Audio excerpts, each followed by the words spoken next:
नमस्कार। मैं हेना प्रसून बहुत बहुत स्वागत करती हूँ आप सभी का अपने चैनल हेना प्रसून एस्ट्रोलॉजी में। ज्योतिष के इस नए कार्यक्रम में आप सभी का स्वागत करते हुए मुझे बहुत खुशी हो रही है। और आइए जानते हैं आज के नए कार्यक्रम में नया क्या है। देखिए, चंद्रमा पर ये श्रृंखला बन रही है। हमने इसके पहले अपने चैनल पे चंद्रमा पर 2 वीडियोस ऑलरेडी डाल रखा है। इनके थंबनेल को आप देखिए। और ये जो पहला वीडियो आप देख रहे हैं, ये चंद्रमा और बुध की स्थिति पर हमने बनाई थी कि किसी भी भाव में चंद्रमा और बुध खराब फल नहीं देते हैं, और 6, 8, 12 जैसे भी भाव इनको हम अच्छा ही मानते हैं। और ये आप देख रहे हैं, ये दूसरा वीडियो है जिसमें हमने डिस्कस किया कि चंद्रमा के लिए कौन से 2 भाव सबसे अनुकूल, सबसे फेवरेबल माने जाते हैं। अगर आपने इन दोनों वीडियोस को नहीं देखा है तो आप ज़रूर देखें। इस वीडियो पर आगे बढ़ने से पहले मैं आपसे आग्रह करूंगी कि आप इन दोनों वीडियोस को देखें। इन दोनों वीडियोस के लिंक को मैंने डिस्क्रिप्शन बॉक्स में दे रखा है। आप आगे बढ़ने से पहले मैं ये भी आग्रह करूंगी कि आप मेरे चैनल से जुड़िए। मेरे वीडियोस को अगर आपको अच्छे लगते हो तो लाइक का बटन हिट कीजिए, और वीडियो को पसंद आने पर इसके लिंक को अपने फ्रेंड्स और फैमिली में शेयर। आइए अब बात करूंगी कि वैसे तो हम मोटे तौर पे बोलते हैं कि 6, 8, 12 भाव खराब होता है, त्रिक भाव है, और यहाँ पर चंद्रमा जैसा नैसर्गिक शुभ ग्रह अच्छा नहीं माना जाता।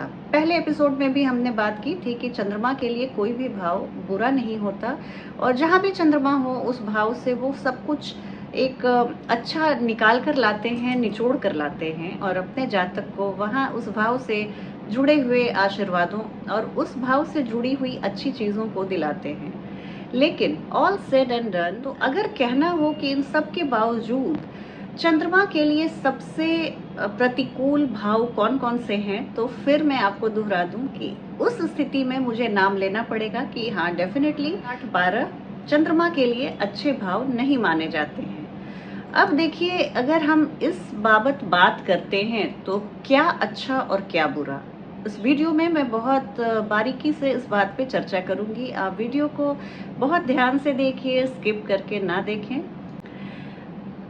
तो यहाँ पर कुछ करेक्शन मैं चाहूँगी कि मून के लिए छठे भाव को हम बिल्कुल खराब नहीं मानते। चंद्रमा अगर छठे भाव में है तो यहाँ पे वो आपको जीवन में आगे बढ़ने की, जिजीविषा, कभी हार ना मानने की एक प्रेरणा देते हैं। नेवर से डाई एटीट्यूड देते हैं आपको, और हर मुश्किल से आप कैसे वहाँ से बाउंस बैक करें, हर मुश्किल को कैसे आप डट कर मुकाबला करें और वहाँ से विजयी बन के आप कैसे उभरें, इसकी आपको चेष्टा करने की, मोटिवेट करने की, आपको आगे राह दिखाने का रोल अदा करते हैं चंद्रमा। तो ये षष्ठम भाव पर मैं बिल्कुल बात नहीं करने वाली हूँ कि चंद्रमा के लिए यहाँ थोड़ी भी खराबी हो। हाँ, बात अगर अष्टम और द्वादश भाव की हो तो वहाँ पर मैं इतना ज़रूर कहना चाहूँगी कि ये दोनों बड़े ही इंटेंस भाव हैं जो ज्योतिष सीख रहे हैं।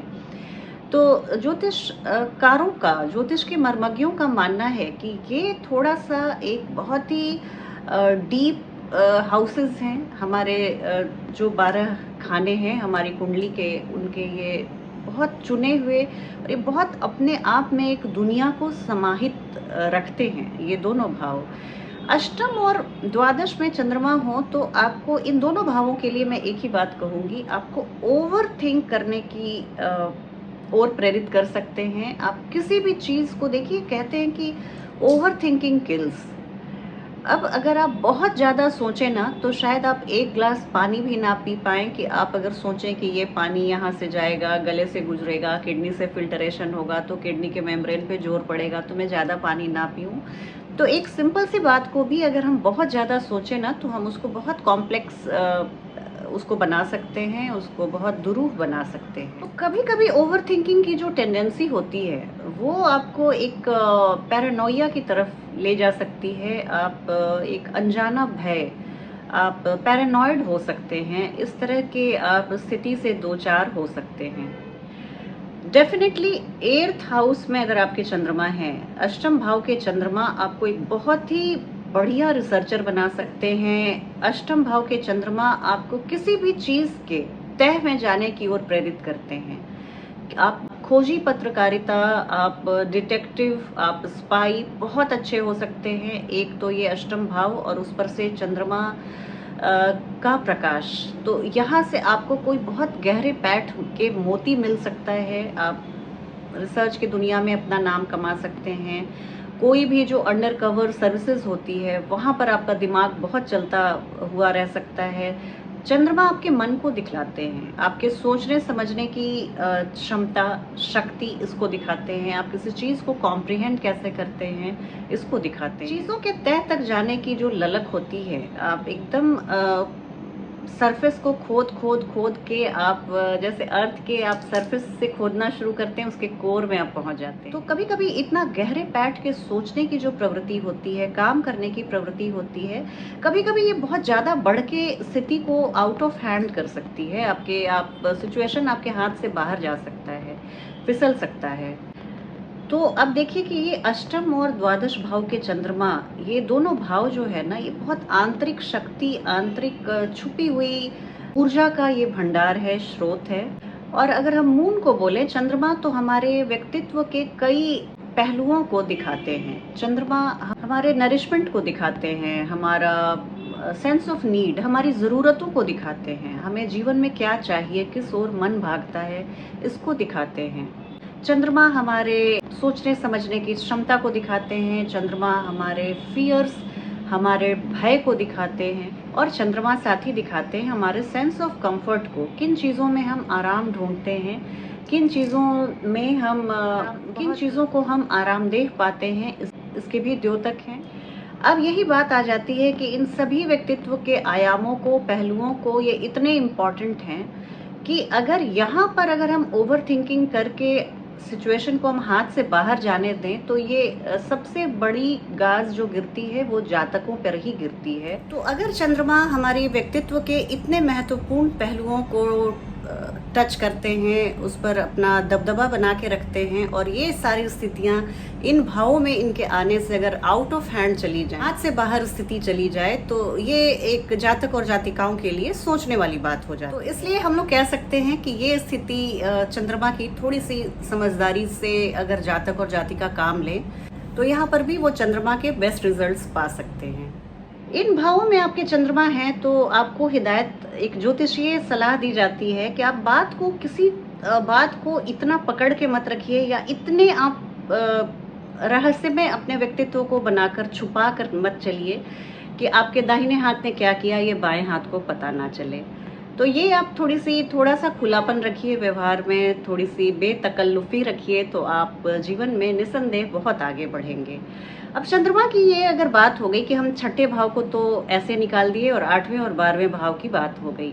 यहाँ पर एक जो उतना अच्छा प्लेसमेंट नहीं मानते हैं चंद्रमा का, वो है तृतीय भाव।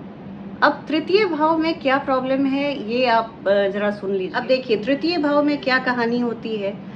ये भाव ऐसा है, आपका इनिशिएटिव का है, आपके पराक्रम का भाव है। अब यहाँ पर मून आते हैं तो आपका दिमाग हमेशा इन्हीं चीज़ों में रहेगा। ये जैसे कम्युनिकेशन का है, हमारे आर्टिकुलेशन का है, हमारी लर्निंग का है, और हमारे जो हमने स्वाध्याय किया, जो अध्ययन किया, उसको हमने कितना आत्मसात किया।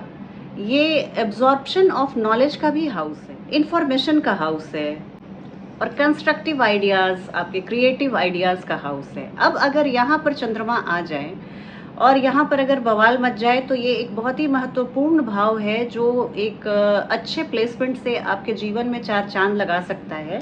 पर अगर चंद्रमा यहाँ पर आए और एफ्लिक्शन में आ गए, तो इन सभी चीज़ों में आप देखेंगे कि आपको बहुत परेशानी और बहुत जद्दोजहद का सामना करना पड़ सकता है, चूँकि ये इतना इम्पॉर्टेंट हाउस है। और कहने को ये देखिए त्रिक भाव का हाउस, कहने को ये त्रिक भाव है, पर ये हमें नहीं भूलना चाहिए कि त्रिक भाव और उपचय भाव का हिस्सा होने के कारण जीवन में ग्रोथ मुझे तृतीय भाव ही दिलाता है। और तृतीय भाव के अलावा षष्टम, दशम और एकादश की भी भूमिका है, पर तृतीय भाव एक आधार स्तंभ है, इसे नहीं भूलना चाहिए। अब यहाँ पर अगर चंद्रमा है, तो जैसे हमने बोला कि पंचम और दशम भाव में चंद्रमा बहुत अच्छा रिजल्ट देते हैं, बहुत अच्छा फल देते हैं। हमारा दिमाग बहुत कंस्ट्रक्टिव आइडियाज़ और हमारे वर्क प्लेस पे मैं बहुत ही नए आइडियाज़ के साथ आती हूँ, बहुत अच्छा परफॉर्म करती हूँ। तो तृतीय भाव में ये चूँकि एक खुलेपन का भाव है और यहाँ चंद्रमा आकर इतनी इंटरनलाइज्ड एक एनर्जी क्रिएट करते हैं, आप बिल्कुल इस एनर्जी को आत्मसात करके आप रहते हैं और कभी-कभी आपके मन में, दिमाग में आइडियाज़ और विचारों की खलबली चलती रहती है। मेंटल चैटर से आप परेशान रहते हैं। कंस्ट्रक्टिव करने, क्योंकि ये पराक्रम का भाव है, आप पराक्रम से ज़्यादा अपने सोच में घिरे रहते हैं और ये सोच आपकी किसी भी दिशा में आपको लेके जा सकती है। तो ये एक छोटी सी चर्चा हमने की कि चंद्रमा के लिए सो कॉल्ड अनफेवरेबल हाउसेस कौन से हैं। तो ये हमने यहाँ पे एक तो यहाँ पे हमने चर्चा किया कि तृतीय भाव, अष्टम भाव और द्वादश भाव को चंद्रमा के लिए थोड़ा सा टफ माना जाता है, थोड़ा सा डिफ़िकल्ट माना जाता है। और क्यों माना जाता है, इस पर हमने एक चर्चा की। अगली वीडियो में मैं आपको बताऊंगी कि न्यूट्रल माने जाने वाले चंद्रमा के भाव, सम माने जाने वाले भाव चंद्रमा के लिए कौन कौन से हैं। तो आप जानिए कि कौन से दो बहुत महत्वपूर्ण भाव चंद्रमा के लिए न्यूट्रल माने जाते हैं।